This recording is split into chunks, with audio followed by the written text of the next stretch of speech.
Watermelon is one of the perfect fruits to juice in the summer. But how do you find a perfect watermelon? Hi, it's Dan with eujuicers.com, and in this video, I'm going to show you some things you can look for when you're shopping for a watermelon to make sure you get the sweetest one. Also, I'll share some tips on juicing watermelon, and at the end, I'll show you a simple recipe with a couple of ingredients that really complement watermelon nicely. And as always, I will have timestamps. If you want to jump to any certain part of the video, go ahead and look. It'll be locked in the first comment below. So in terms of choosing a watermelon, what you want is a ripe watermelon. It's pretty simple. A ripe watermelon is a sweet watermelon. The problem is a lot of watermelons are picked before they are ripened. And once a watermelon is picked, it stops ripening. It's not like other fruits, but it's basically inert at that point. So there's a few things you can look for to find a watermelon that was picked when it was ripe, actually. And one thing I do want to mention before I get into this, if you look online, you'll see this thing going around. It kind of became a meme, but it's actually, a lot of people believe it. They say you need to choose a female watermelon and not a male watermelon. Female watermelons are rounder, a male watermelon is longer, and this was basically a joke that sort of turned into urban legend. And you can easily debunk it if you look online. A lot of botanists and horticulturists have said there's no such thing. Watermelon's a watermelon. They're not animals. They don't come male and female. Only the flowers on the plant are male and female. So what are you looking for to find a ripe watermelon? Well, the first dead giveaway is the field spot. The field spot is the part of the watermelon that was laying on the dirt, basically, on the field while it was ripening. And how that works is that starts out white, and as it becomes more and more ripe, it turns gradually into kind of a yellow and a gold color. So if you find a watermelon with a white spot, that means it was picked well before it was fully ripened. And something like this, you can see, has a nice yellow, almost golden color going on. So this guy was picked when he was ripened, sun ripened. The next thing you want to look for, you'll find this on some watermelons, not all of them. If there's a little bit of the stem remaining, you want to make sure that's dry and not thick and green, because that naturally dries. It's part of the vine where the fruit attaches to the vine. It naturally dries. That's how the fruit separates from the vine when it's fully ripe. So if you see a watermelon with a thick green stem still attached, that means it was picked well before it was ready. You want to find one that's brown, kind of curly, or dry. These two guys I looked, this is a seedless, this is a seeded watermelon. And this, you can see there's part, and this is just, it's still a bit green, but it's very dry. So that's a good sign that this guy is ripe. Although if you notice, this one doesn't have much of a field spot on it. It has a slight lightening here. But then sometimes these smaller, round, these seedless guys, some farms will actually rotate them so they don't leave a spot. They think it looks better. So that makes it kind of tricky. Another thing to look for is a pattern of lines or webbing on the watermelon. You can see some here, these things here. These, according to growers and according to some state agricultural departments, this indicates a sweeter watermelon. Why is that? Is it just a line where it was drug across the ground? Some people claim these were ant tracks. If you look online, look up ant tracks, they'll say this is where the ants come because they come to the sweetest watermelons. That's not true, but it is insect-based. When this thing was first being formed in the flower, there's just a delicate membrane. All of these lines are scratches from the pollination, from the bees or whatever insects were coming in and out pollinating. And according to farmers, a watermelon that was pollinated more than once, even though it only needs to be pollinated once, makes it a little bit sweeter. So that's something I'll see when I cut this open later for a recipe. A couple of other things you can look for in terms of finding a ripe watermelon. Well, you want to find one with firm flesh, not soft. You want to feel it, make sure if it squeezes in a little bit, then it's too old, definitely. Both of these are firm. You also, if you have a bunch of watermelon in a big bin or something nearby, you can pick them up and compare. You want the one that feels heavier, more solid. That's going to have a higher juice content. And then the old standby is the thumping method. Something I used to do a lot in the stores. You go and you start thumping on the watermelons. Looks like you're auditioning to be a drummer or something. And basically what you're looking for is a deeper resonating sound. If it's a tighter, less deep resonant sound, that means there's less of the flesh and there's a thicker layer of rind in there. One time we actually grew some watermelons in my garden. It's really hard to grow it where we live. And we only had 2 watermelons on the plant. And one day I decided, hey, I think this one might be ready. It was a little smaller than this.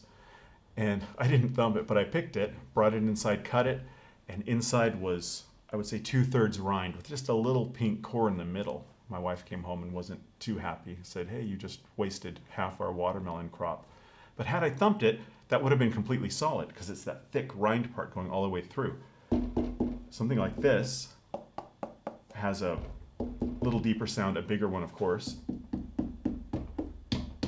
has a deeper sound as well. But if it's a tighter sound, that indicates there's a thicker layer of rind and a smaller layer of this pink flesh inside. Notice how thin this rind is here. This guy's really ripe. We actually ate some before filming and it was really sweet.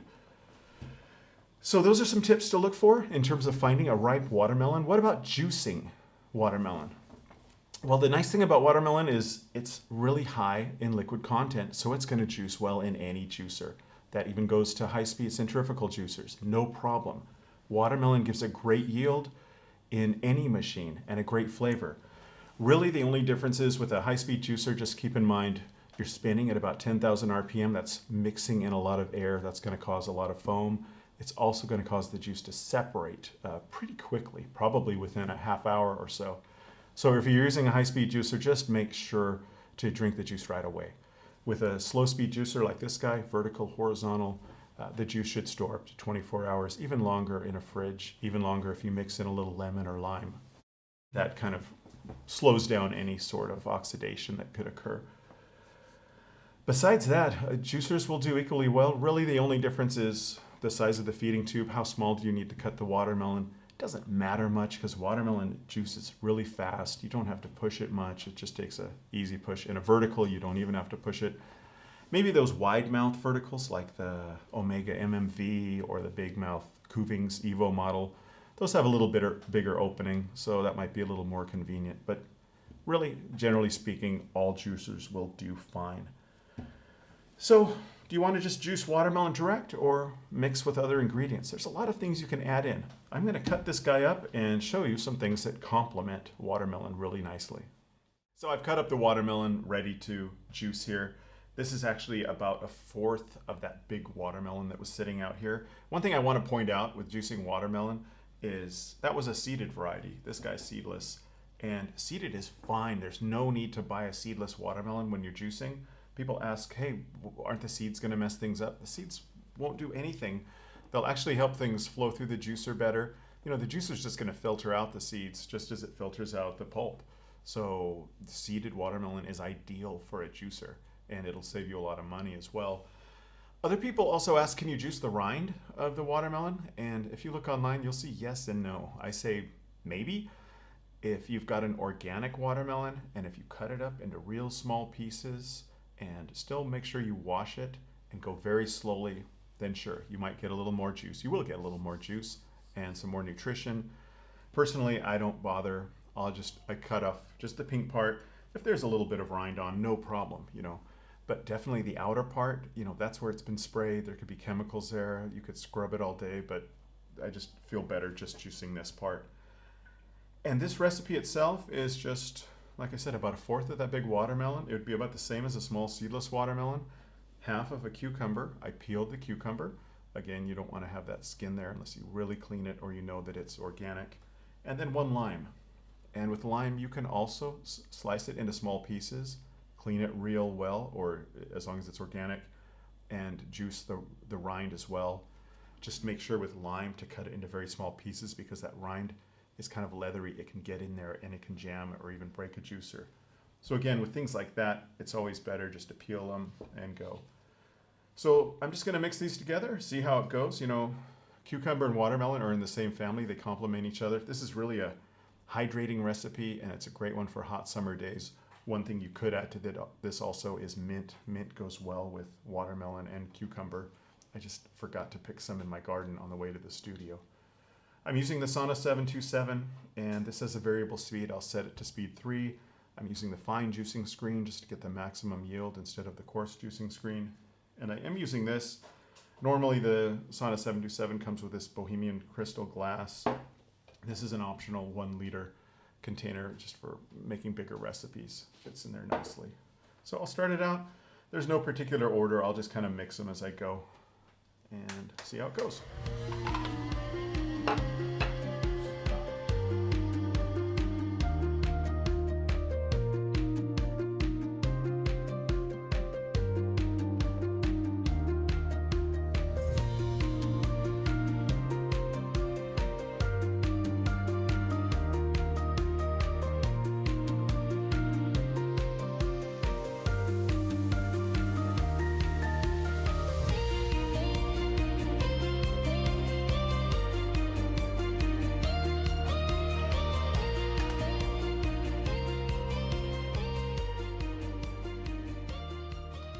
Sure to close the juice cap here so it doesn't drip. Made quite a bit of juice. I'm going to just try it out. See if I can pour it without spilling.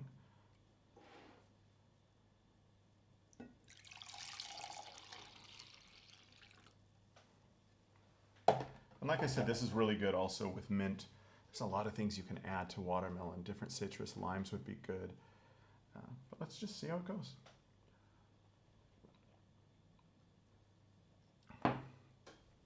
Yeah, that's a really good mix. The cucumber adds a lot of like lightness to it, and the lime definitely sort of balances the sweetness, because that was a real sweet watermelon. We're eating some kind of off camera here. And so that's a simple recipe. Again, you can adjust the ratios however you want, but remember, watermelon makes a lot of juice. That was about a third or a fourth of that big watermelon, and it made almost a liter there. If you have any questions or comments, please leave them below. I always read them and I respond to all of them. So otherwise, stay tuned, because we plan to do soon a video of frozen watermelon sorbet, and that should be really interesting. Thanks for watching. I'm Dan with eujuicers.com, and I'll see you next time.